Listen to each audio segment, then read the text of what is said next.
I want to know from you guys. Are you guys aware of the advantages that IG Live provides for you guys? Are you guys aware of the benefits that going on live could actually provide for you as a content creator? Do you understand how you could actually grow your community and following from just using IG Live?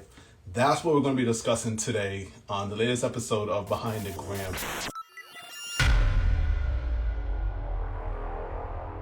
We are talking about hosting IG Lives to improve and increase your own community, build and foster engagement with those through this new, it's not new, but it's not used as much as I would like to see other people using it. So we want to see if we can start giving people from our own experiences, tips and strategies on how they could use IG Live to benefit themselves. So we're going to have that.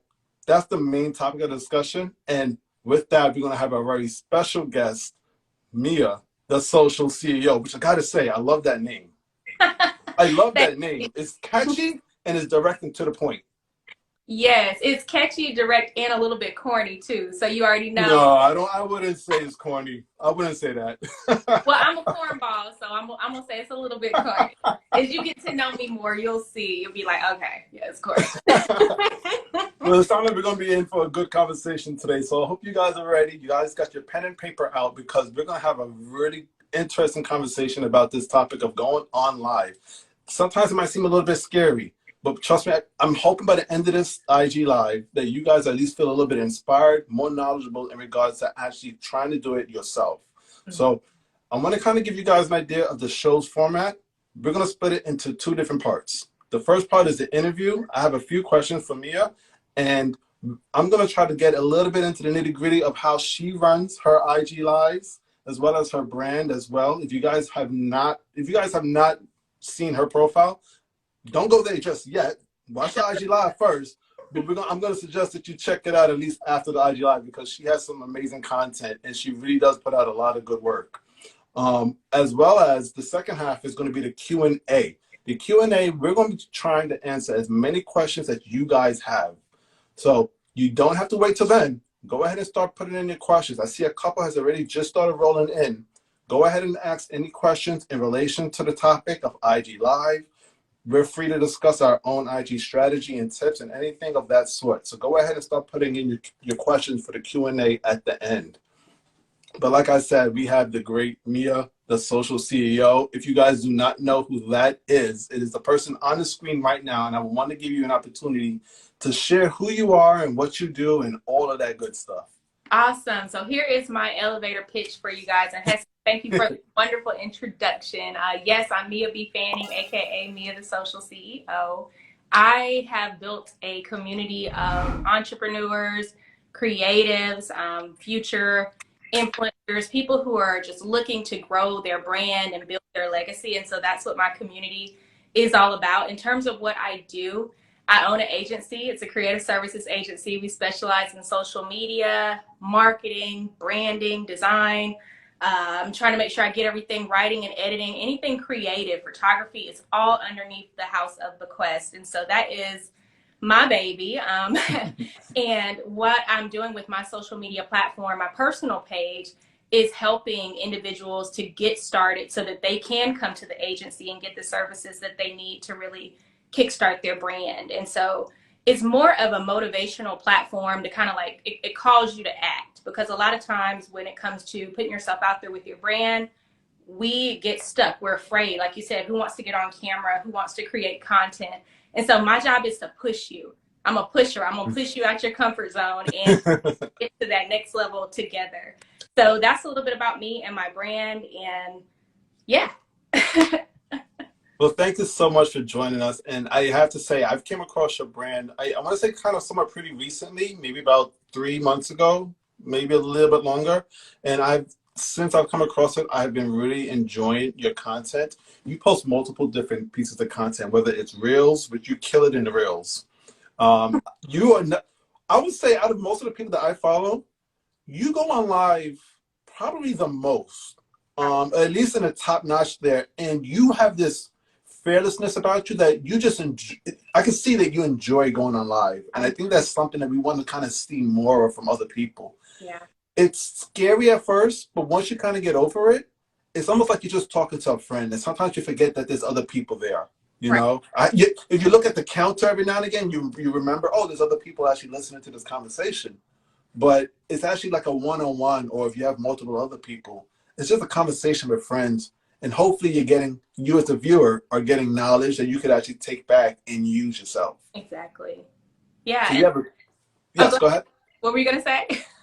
I was just saying, I was just going back on your profile. It's a great profile, tons of great quality photos. The IG stories are always engaging. You do an amazing job. So Well, thank you. kudos. Receive my flowers, but I'm also going to pass them back to you because I, like you, I think we kind of met around the same time, and the information, the value that you're putting out on your profile, the consistency, there, and I see a question in the comments that's like, does she kill it more than you? No, it's not a competition.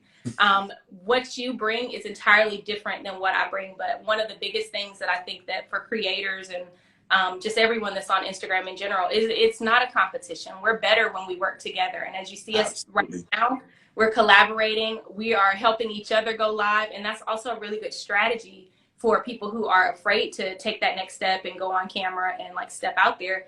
Find you a buddy who enjoys it, and they can help you, get your platform on out there too. So I just admire what you've done and the value that you're bringing to the community. So those are your flowers for the day as well. Well, thank you. I appreciate those flowers. I water them as much as I can. Thank you very much for that.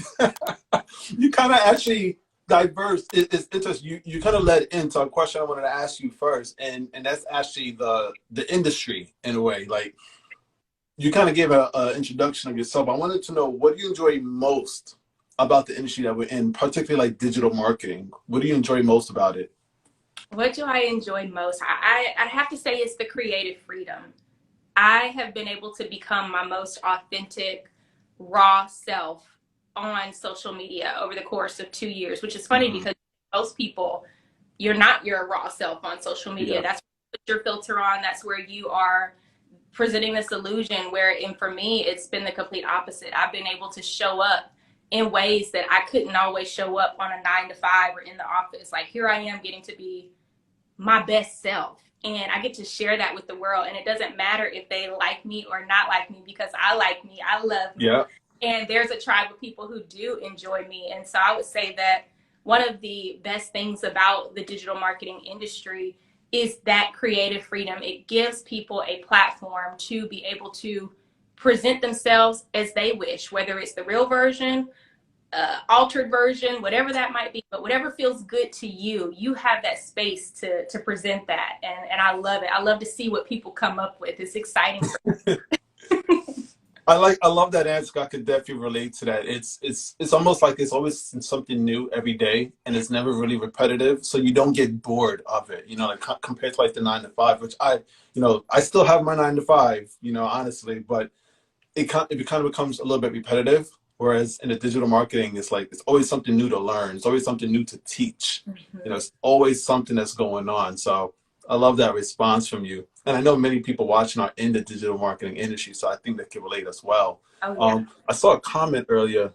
Yeah, good. Social Seamer said, "Good to be yourself, not care what others think and say." Absolutely. It's something that we see a lot more actually marketed in a way or promoted today more than ever before. And I think that's just we need that, for little kids, boys and girls, even to ourselves, because sometimes we have to remind ourselves of who we are. Our uniqueness defines us. And social media is an opportunity for us to kind of put it out there. And when we do, we find others that might relate as well. Exactly. I love that. You said it perfectly. But one of the other questions I have for you, it leans more towards our main topic, which is IG Lives. If you guys are just joining in, we're going to be discussing IG Live at extensively. And one of the things I want to know is, do you believe that other brands and major companies should start relying more on IG Lives and actually utilizing it in their content strategy? Okay, so I would say it depends on the brand because every brand doesn't need to go live. Porsche doesn't need to go live. They don't need to, but for those brands who, let's take a Dunkin' Donuts, for example, and I don't know how often they're going live or not, but that could be a really good opportunity for them to like get their customers engaged, build that relationship of trust. Maybe they're going live and it's the behind the scenes of making a donut or something like that, and they're inviting their audience in. But then you have luxury brands who they don't necessarily need to open up that window as much. Okay. You know, already established themselves, and in some cases, if they were to go live, it might actually drop the value of the brand, you know, because it's very interesting point. You know, but then if we're talking about like creators, for example, then yes, we should be going live because we're trying to build our brands and awareness and build the relationship with our audiences.